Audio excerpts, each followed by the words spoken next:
যারা ঘুমান একটু নাড়াচাড়া দিয়ে বসেন কেন করেন? এখন মুমিনের পালা। কি বলেন, আমরা মুমিন না সবাই? কে বলে যারা আমরা এখানে আসছি মুমিন না? আমরা মুমিন বলেই তো এখানে আসছি, ঈমানদার বলেই তো এখানে আসছি। আমাদের মধ্যে ঈমান আছে বিধায় আমরা এখনো আল্লাহকে মানি, এখনো আল্লাহকে বিশ্বাস করি, এখনো আল্লাহর বিধান নামাজ পড়ি, আল্লাহর মসজিদে আসি। ভালোভাবে শুনে ঈমানদারের ক্ষেত্রে কেমন হবে? আল্লাহ পয়গম্বর বলেন নাযালাত ইলাইহি মালাইকাতুম মিনাস সামা। ঈমানদারের ক্ষেত্রে সব আসমান থেকে অসংখ্য অগণিত ফেরেশতা আসবে, কিন্তু নাফরমানের আশার ফেরেশতা আর ঈমানওয়ালাদের আশার ফেরেশতা আকাশ আর জমিন হলো ব্যবধান। সুবহানাল্লাহ।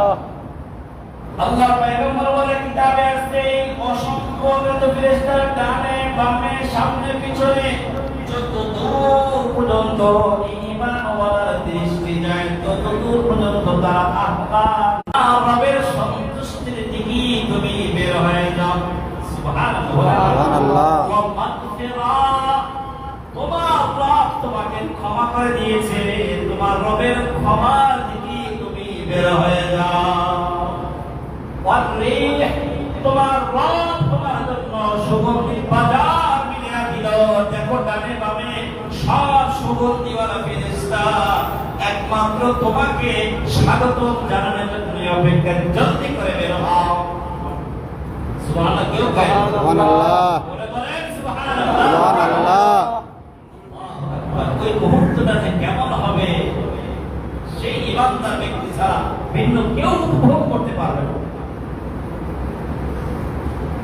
বের হয়ে যাবে, আজরাইল মালাকুল মউত রূহটাকে বেষ্টন করবে রুমালের মধ্যে। অন্য ফেরেশতার অপেক্ষায় বস আর এখানে আমাকে দেন। আজরাইল তো বস না, বস আর এখানে আমাকে দেন। আর কত সবাই চায় এই রূহটা রাখার জন্য, বস আমাকে দেন। উঠতে করতে সামনে যাবে, প্রথম আসমানে যাওয়ার পর ফেরেশতারা সুগন্ধিতে মাতোয়ারা। ফেরেশতারা প্রশ্ন করবে ঈমানদার ব্যক্তির রূহটা কার? এবার আগের মতো করবে ফুলান ইবনে ফুলান, ফুলান পর্যন্ত ফেরেশতা।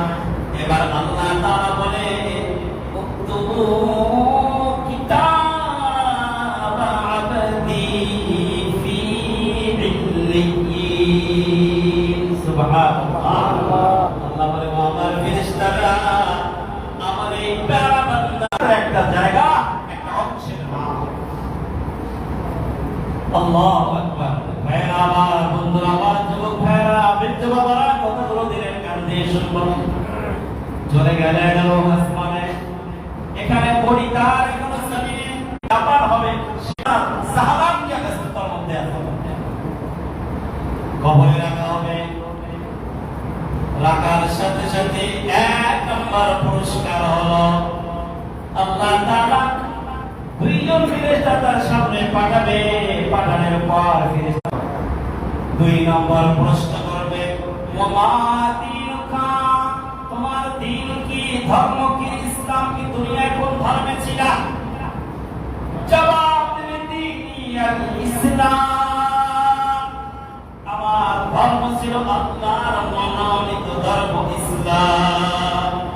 সুবহানাল্লাহ। হাযা মুহাম্মাদুর রাসূলুল্লাহ, সবাই বলি সাল্লাল্লাহু আলাইহি ওয়াসাল্লাম। নবিয়ুনা, ইনি হলো হযরত মুহাম্মদ মুস্তাফা সাল্লাল্লাহু আলাইহি ওয়াসাল্লাম। ইনি হলো আমাদের নবী। সাদা ওয়া আলবিসুহু মিনাল জান্নাহ, জান্নাতের পোশাক জলদি করে তার শরীরে পরায়া দাও। ওয়া আফতাহু বাবান ইলাল জান্নাহ, আর তার কবর থেকে জান্নাত পর্যন্ত পরের অংশ আল্লাহ পয়গম্বর বলে আল্লাহ মাটিকে বলবে কবর মাটি এত প্রশস্ত হয়ে যাও, আমার বান্দার চোখের দৃষ্টি যত দূরে যায় কবরটাই যেন এত দূরে এত বড় প্রশস্ত হয়ে যায়। সব কিছু শেষ, আরাম শুরু। এরপর হাদিস শরীফে আছে তার দুনিয়ার যত নেক আমলগুলো আছে সমস্ত নেক আমলগুলো ওই দিন আই করে দেব। ঠিক আল্লাহ তাআলার আদালতে কবরে মৃত ব্যক্তির সামনে ইমানদারের ডান দিকে মাথার কাছে থাকবে কোরআন, ডান দিকে থাকবে নামাজ, বাম দিকে থাকবে রোজা, অন্যান্য সমস্ত নেক আমল দান সাদাকা এগুলা সব থাকবে পায়ের কাছে। আর প্রত্যেক স্লোগান থাকবে হুকুমলি, আজ তোমার এই বান্দার পক্ষে নামাজ পড়বে আল্লাহ।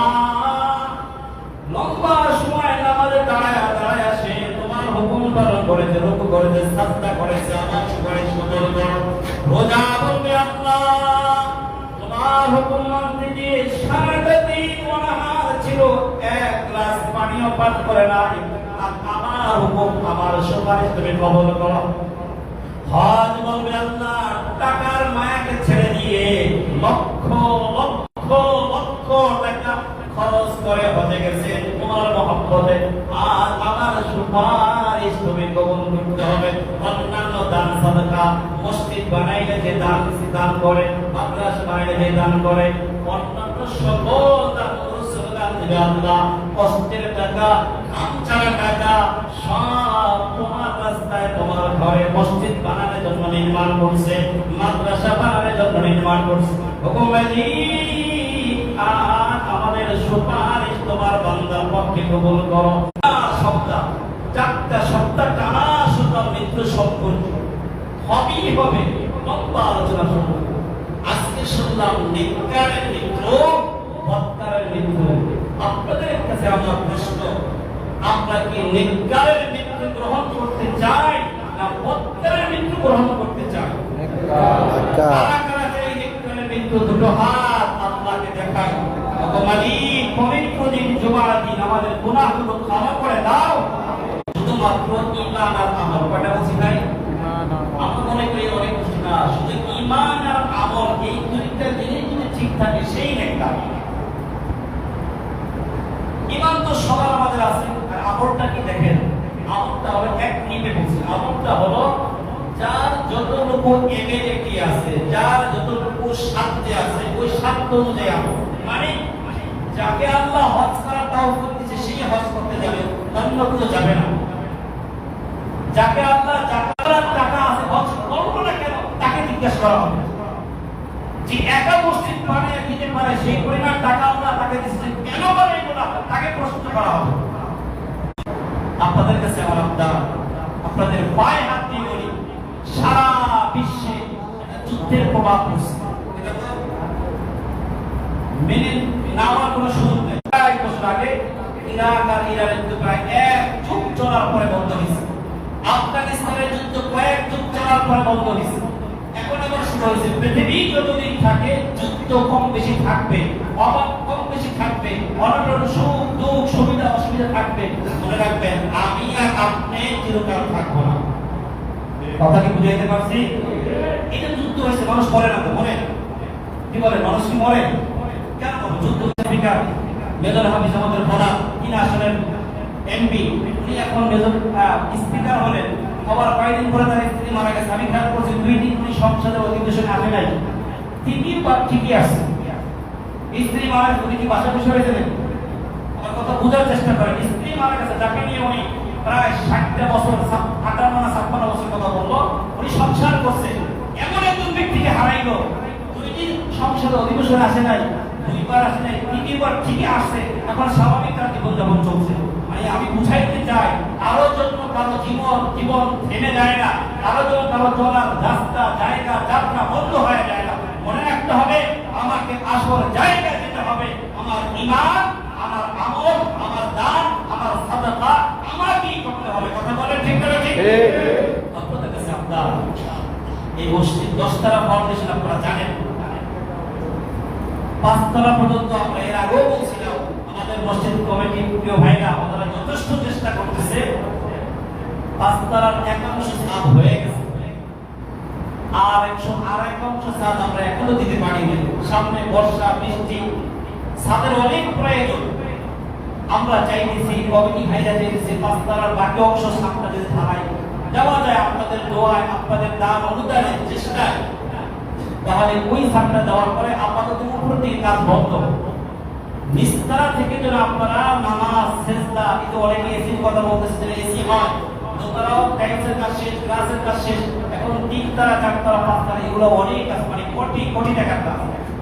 আমাদের কাছে আকুল আবদার, অভাব আছে আমি জানি, সমস্যা আছে জানি, আপনি আখেরাত ছাড় আপনার মরণটা যেন আপনার কবরে যেন এই আজকে বাইতুল মুমিনের ডাকটাই যেন হতে পারে আপনার মাথার কাছে আপনাকে সুপারিশ করবে। আপনার অভাবের সময়, যুদ্ধের সময় নিজে কষ্ট করে বাইতুল মুমিন মসজিদের পাঁচতলা ছাদ ঢালাইয়ের জন্য টাকা দিয়েছে, আমি সুপারিশ করলাম, আমার সুপারিশ তুমি কবুল করো। হতে পারে না আপনার মুক্তি? আরে কিনা বলেন, আমি মাত্র বেশি টাকা যাবো না আপনাদের কাছে, আমার যেন দুনিয়ার জীবন সফল হয়, আমার কবরের জীবন যদি সফল হয়, আমি 2000 টাকা দান করব। 1000 হলো দুনিয়ার সমস্ত বিপদ আপদ বালা মুসিবত থেকে আল্লাহ আমাকে হেফাজত করে। মিত্র বলতে ইমানের সাথে আল্লাহ যেন রাখে। আর 1000 হলো কখন কিভাবে আল্লাহ তাআলাকে ভালোবাসেন। 2000 টাকা এখন দিতে হবে না, একটু পরে সুন্নাত তালাশ হবে, এরপরে দান ব্যাগ দেওয়া হবে, আপনি গোপনে দিয়ে দেন। আমি প্রায় কথা